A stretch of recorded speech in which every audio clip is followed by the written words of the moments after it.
అందరికీ నమస్కారం. ఈరోజు మీ అందరికీ నేను వినిపించబోయే కథ నివేదన.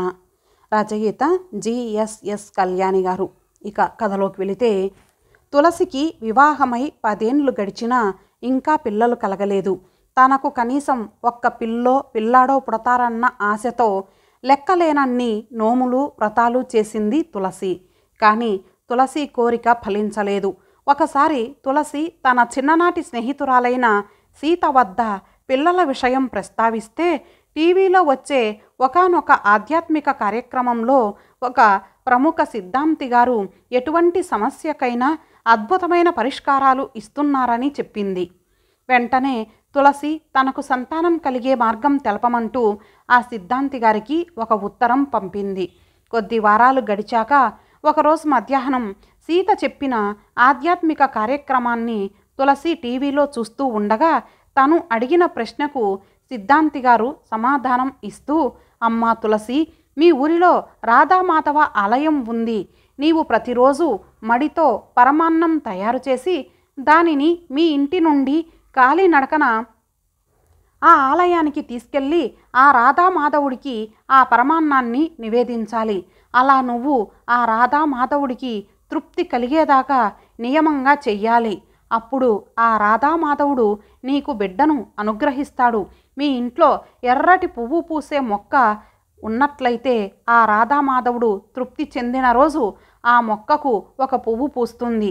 అయితే ఒక్క విషయం, ఈ వ్రతం మొదలుపెట్టిన తర్వాత ఏ కారణం చేతనైనా నువ్వు ఈ వ్రత నియమం తప్పినట్లయితే ఇక నీకు ఎప్పటికీ సంతానయోగం కలగకపోయే అవకాశం ఉంది. జాగ్రత్త అన్నారు. సంతానం కోసం తనకొక మార్గం దొరికిందని సంతోషపడింది తులసి. ఎర్రపూలు పూసే మొక్క ఉందో లేదో చూసేందుకు వాకిట్లోకి ఒక్క పరుగున వచ్చిన తులసికి తమ ఇంటి ఆవరణలో ఎర్ర మందార మొక్క కనపడింది. దానికి పువ్వులు కాదు కదా, కనీసం మొగ్గలు కూడా లేవు. ఇక రాధామాధవుడిని తృప్తిపరచడమే తరువాయి అనుకుంది తులసి. అంతలో తులసి ఇంటి ముందుకు ఒక ముసలి బిచ్చగాడు వచ్చి, అమ్మా, కొంచెం అన్నం ఉంటే పెట్టండమ్మా, ఆకలేస్తోంది అన్నాడు. తులసి ఆ బిచ్చగాడిపై చిరాకు పడుతూ, అడగడానికి వేలాపాలా ఉండక్కర్లేదా, అవతలికి పో అంటూ కోపంగా తలుపు వేసేసి ఇంట్లోకి వెళ్ళిపోయింది. ఆ రోజు సాయంత్రం తులసి భర్త శ్రీపతి ఆఫీస్ నుండి ఇంటికి వచ్చాక సిద్ధాంతి గారు చెప్పిన పరిష్కారం గురించి శ్రీపతికి చెప్పి, సిద్ధాంతి గారు చెప్పినట్లు నన్ను చెయ్యమంటారా అని శ్రీపతిని అడిగింది తులసి. దానికి శ్రీపతి చిరునవ్వుతో, ఆలస్యమెందుకు, నీ ప్రయత్నం వెంటనే మొదలుపెట్టు అన్నాడు తులసిని ప్రోత్సహిస్తూ. ఆ మరుసటి రోజు నుండి తులసి కమ్మటి నెయ్యి, జీడిపప్పు వేసి తనే స్వయంగా పరమాన్నాన్ని ఇంట్లో ఎంతో రుచికరంగా తయారు చేసి దానిని మడితో గుడికి తీసుకెళ్ళి భక్తి శ్రద్ధలతో రాధామాధవుడికి ప్రతినిత్యం నివేదించడం మొదలుపెట్టింది. వచ్చిన ఇబ్బందల్లా ఆ గుడి ప్రవేశ ద్వారానికి ఇరుపక్కలా ఎప్పుడూ బిచ్చగాళ్ళు కూర్చొని ఉండేవాళ్ళు. తులసి శుచిగా వండిన పరమాన్నం మడితో గుడిలోకి తీసుకెళ్తూ ఉంటే వారంతా తమకు కొంచెం పెట్టమంటూ చేతులు చాపేవారు. తులసి వారిని చీదరించుకుంటూ వాళ్ళు తనను ఎక్కడ ముట్టుకుంటారోనని గబగబా గుడిలోకి వెళ్ళిపోయేది. రోజులు, వారాలు, నెలలు గడుస్తున్నాయి. తులసి క్రమం తప్పకుండా ప్రతిరోజు పరమాన్నం వండి రాధామాధవుడి గుడికి తీసుకెళ్ళి భక్తితో నివేదిస్తూనే ఉంది. ఎన్నాళ్ళైనా ఎర్ర మందార మొక్క పూయకపోవడంతో తులసి మెల్లిమెల్లిగా సహనం కోల్పోసాగింది. తనకు ఇక పిల్లలు కలిగే యోగం లేదన్న భయంతోనూ నిరాశతోనూ ఉన్న తులసి ఒకరోజు యథావిధిగా పరమాన్నం తీసుకొని గుడికెళ్ళింది. గుడి ప్రవేశ ద్వారం వద్ద బిచ్చగాళ్ళు ఎప్పటిలాగే ఆమెకు అడ్డం వచ్చి తమకు ఆ పరమాన్నం పెట్టమని బతిమలాడారు. అంతలో ఆ బిచ్చగాళ్ళ పిల్లాడొకడు తులసి కట్టుకున్న చీర కొంగును పట్టుకొని కిందకు గుంజి, అమ్మా, ఆకలేస్తోంది, కొంచెం అన్నం పెట్టవా అని అడిగాడు.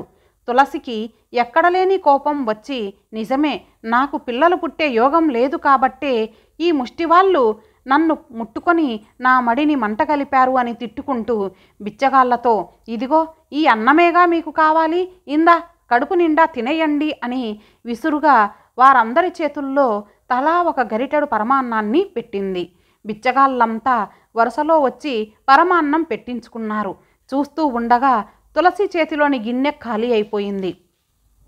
అప్పుడు తులసి నిస్సహాయతతో తనకు వచ్చిన పట్టరాని కోపంతోనూ దుఃఖంతోనూ ఆలయం వంక చూస్తూ, రాధామాధవ, నేను నీకు ఈరోజు పరమాన్నం నివేదన చెయ్యలేదు.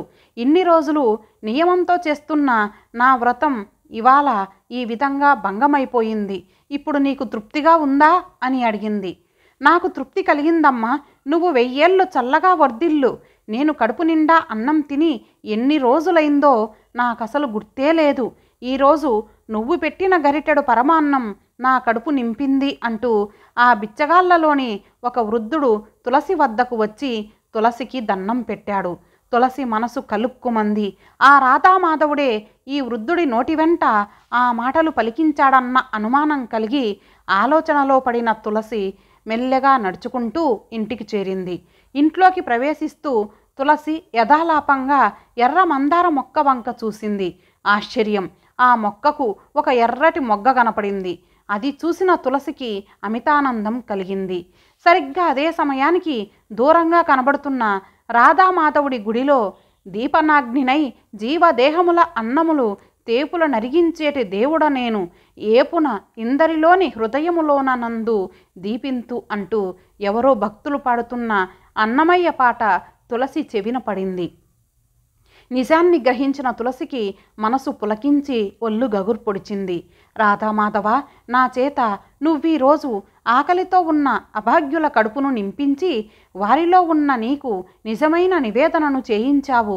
ధన్యురాలిని తండ్రి అంటూ ఆలయం వైపుకి తిరిగి రాధామాధవుడికి మనస్ఫూర్తిగా నమస్కరించింది తులసి. మరికొద్ది రోజులలో మందార పూమొగ్గ అందమైన పువ్వుగా విచ్చుకుంది.